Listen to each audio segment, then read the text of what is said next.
Everybody has and will have problems, but the number of and severity of those problems can be minimized. And I wanted to share with you one of the most powerful solutions to those problems a person can ever have.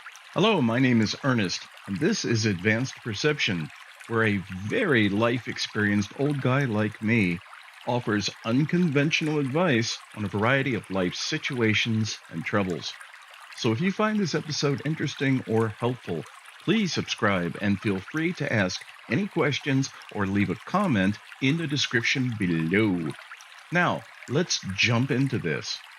What I'm going to tell you is very much grounded in both actual history and science, and it's extremely beneficial. It's called realism. You see, just about anything that you want to accomplish in this world first requires an accurate perception of it. And if you don't have that, you're already screwed before you're even out of the gate. This is one of the reasons why, if a person harbors a delusion and publicly demonstrates that delusion by believing, for example, that they are a famous historical figure, such as Napoleon or Jesus Christ, typically doesn't do very well in life, especially when they're broadcasting that they are, in fact, Napoleon or Jesus Christ in public, and expect others to treat them as such.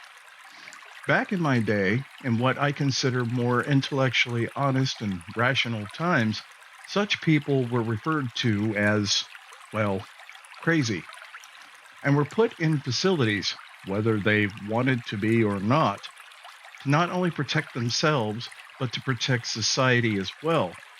But apparently, that idea is no longer currently in vogue, and society has decided that it is somehow better to have such mentally ill people living on the street, or the lucky ones who get government jobs, such as congressmen and senators.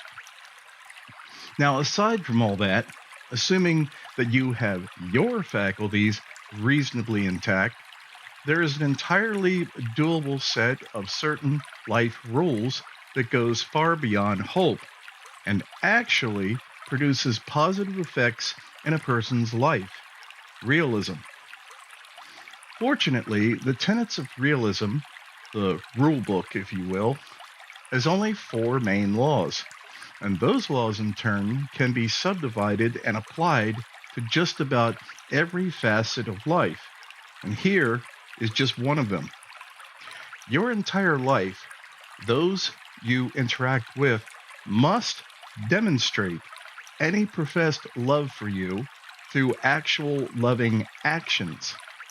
If, for example, you're having serious financial problems and cannot pay your rent, people stopping by and giving you a hug and promising to send positive vibes and emotional support your way, or offering to pray for you, are in fact, even if they don't know it, being dishonest. So you might want to tell them, thanks for the prayer offerings, but you'd much rather have cash.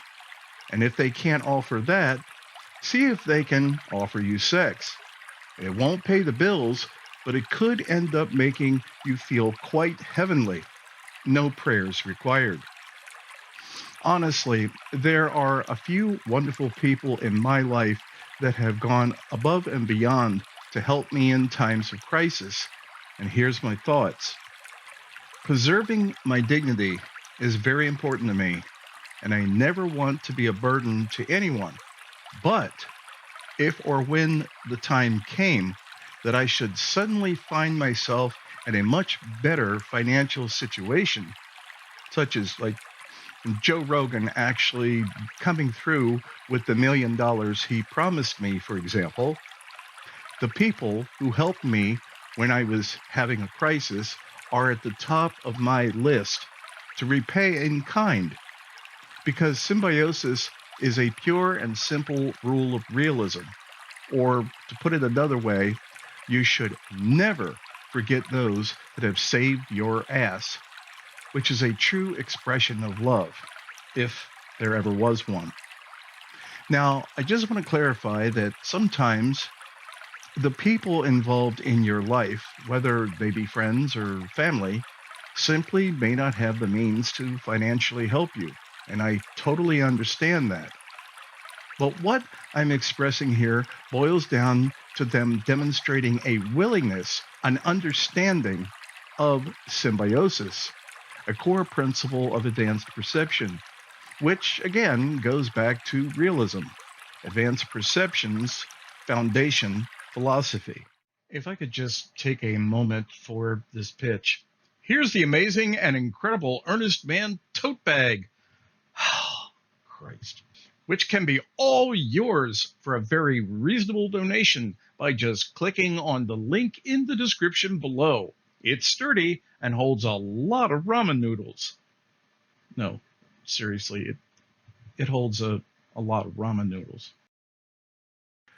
To give you a simple life scenario, let's say for whatever reason, and there's a hell of a lot of reasons that happens these days, you had a good paying job, but it's unexpectedly gone.